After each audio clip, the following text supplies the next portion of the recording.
Mark Cutifani, Chairman, Vale Base Metals, thank you so much for joining us. So let's start with Saudi Arabia, because we are in Saudi Arabia at the Future Minerals Forum, and Saudi Arabia's vision in really developing this country's own mining, or let's say minerals industry, but also becoming a global player with outbound investments, including in Vale Base Metals, which was the first one, taking a 10% stake in your company in 2023. What do the Saudis bring to the table in mining? Well, I think, one, enthusiasm, funds to develop new businesses, expertise. Don't forget they've got a long history in oil and gas, petroleum, big scale chemical complexes. So from that perspective, they understand the nature of our industry, and from our perspective, longer term, strategic relationships, they're developing processing capacity, they've got low cost energy. So being a supplier to Saudi, we think in the long term is strategic from our perspective. So we think they bring a lot to the table. Yes, cash today, but it's a long-term strategic view, particularly countries like Brazil, that's already working on supplying iron ore, blending, sending material up into Asia. It's a natural extension of that Brazil-Saudi connection. So lots, in my view, for both parties. And Saudi Arabia's vision includes, of course, also being a hub for what they call the super region, this 80 countries, from Central Asia in the east to Africa in the west, of these countries that, have an outsized portion of the world's mineral resources, and also a convener of them, which you can see right here at the Future Minerals Forum. What do you make of that? I think it's a very smart strategy. In terms of global positioning, they're nicely paced in terms of Asia and other markets. They're close to Africa in terms of potential material supply as well. So 40% of the world's raw resources are in Africa. They have history in terms of large-scale developments. They've got a balance sheet where they can afford to develop their mineral resources.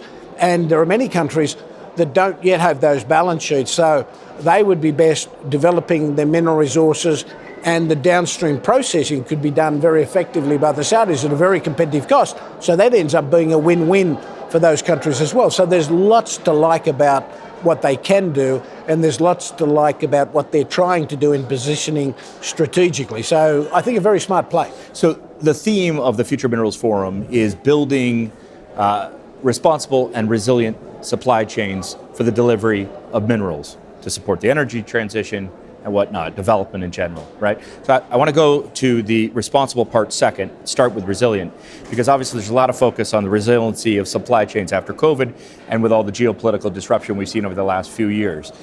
It's a very political issue. You think about where I'm from, the United States, huge concern amongst many politicians about overdependence on China, for example. Are you concerned that we're getting into a very fractured world where minerals are going to be fought after or hoarded, or the technology, the industries, the supply chains through onshoring, nearshoring, that kind of thing? So first point I would make, for those that may not understand fully our industry, we're not simply miners. We don't simply dig holes. We provide the raw materials for every other industry in the world. Full stop. Yeah. And we don't tell our story very well. So our role as providers of the materials that are made for everything is really important, and I don't think we told our story well. And in some cases, we've not been as responsible as we could have been in developing those resources. I think the focus on responsible mining is absolutely key. And the Saudis, in my view, have got that and understand that positioning and are really helping push that conversation forward. So that's a real positive. Two, we've been fighting over resources for 5,000 years.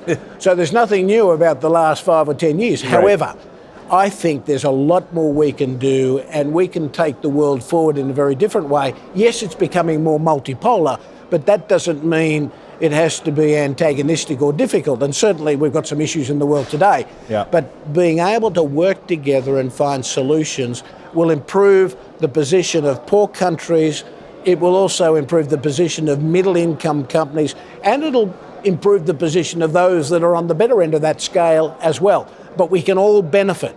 The important thing is to collaborate, to understand how to work together, to trade, in a constructive, open way where the returns are fairly distributed on the basis of market forces, of course. Yep. But there is a way to do this without us being in negative territory. And from our point of view, and from what I see the Saudis trying to do, they're trying to make it a positive, constructive process. Yeah, so you touched on the idea of responsible supply chains a little bit there. I want to go dig a little bit deeper. Vale Base Metals, the very premise really is you're a company that's prepared and going to provide the minerals necessary for the energy transition. And yet, if you look at the price of mining companies, the minerals industry, companies that are focused on this, the valuations of those companies are not exceptionally high, and the prices of the commodities themselves, the minerals themselves, are also not particularly high. They haven't taken off. Why? Because every day we hear, we don't have nearly enough cobalt, we don't have nearly enough copper, and yet, the price is not great.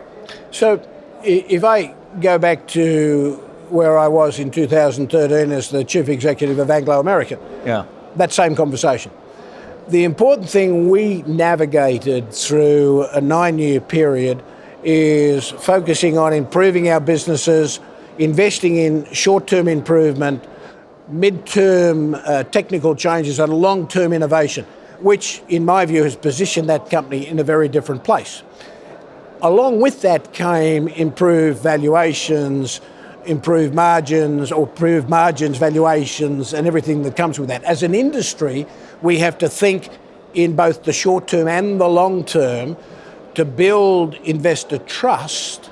And that's something we haven't done very well because we tend to be long-term, short-term, long-term, short-term. We keep jumping around. Yep. And in my experience, having a long-term investment thesis, selling that to the market and then delivering on your promises is absolute key to driving value and improving your premiums. So you've said that over the next 10 years, Vale Base Metals may spend as much as $30 billion, it's a big number, on projects and developing these minerals necessary for the energy transition. With this kind of unclear demand picture, how do you calibrate supply? How do you decide what you're actually going to go for? Because things aren't really happening just yet. Well, first point I'd make is, as the new chairman of Vale Base Metals, I'm hoping I don't have to spend that much in developing the company. What we're trying to do is create value, which means I might try and reduce that number and improve the other side of the equation. Sure. That's the first thing about creating value. That's one. But we are committed to growing the business. We are committed to being a long-term quality supplier to the right markets. And from that perspective, we see a great future. Now, in Vale Base Metals, we've gone through a very public asset review in the last 6 months, looked at all the things we can do better over the next 3 years. That's our focus, organic improvement, improve our production, which is a no-regrets win-win position for us and our shareholders and our customers. Second point, we've also got new projects that we're getting ready to bring on, but we're watching the market very carefully because we don't want to preempt and then find that we've picked the wrong point. But at the same time, you've got to be careful that no one can really pick the market. So we're getting ourselves set, and then we'll bring them off one at a time in a proper sequence and try and pick up the curve as it goes up. But again, it's not perfect, so we don't bet the bank. We make sure we've got the business delivering on its potential today and then bring on that capacity in a sensible and a managed way. And what are the variables in the short term that are going to determine when this sort of bull cycle, if you will, for these minerals for the energy transition, for when that bull cycle kicks off? What is it that you're looking at over the next 2 years that will affect the drive the demand? Clearly, price is a key issue, and many would observe that the prices aren't terribly attractive or aren't as attractive as they need to be to justify new investment. Yeah. And so we take that lead and say, you know what, we can see that, but we are investing money in scoping up and getting the detail of the project ready without pressing the button. Yep. The key will be demand and the pull. And new factories, EV commitments, certainty in the US on the political side in terms of what's happening with the IRA, those types of issues. You'd like to see who's going to be president next? Well, we're not waiting for that. We're assuming we're going to keep going forward. But in our case, the US election will come before we have to make decisions. But the position of the US is really important in terms of leadership of the world, in terms of EV technologies and commitments, as is Europe, as is China. And China's doing a lot of investments in those areas. So what we're hoping for is the US keeps its commitment and goes forward in a constructive way, as we're hoping for in a lot of other jurisdictions. But there's still some uncertainty there. This is the third year of the Future Minerals Forum. What do you make of it? I think it's outstanding. In 3 years, they've gone from being in the pack, pretty solidly in the pack in terms of an outcome, venue, participants. They tell me today they've had 16,000 registrations. That puts them as number one venue for this type of forum. So an outstanding job. 79 countries represented, companies in the hundreds, all people, for me, it's like old home week. The people you see from all walks of life, industry, I think they've done a fantastic job. And the way they've showcased the country, the way they've showcased their culture, the way they've showcased their vision for the future, I think is outstanding and quite special.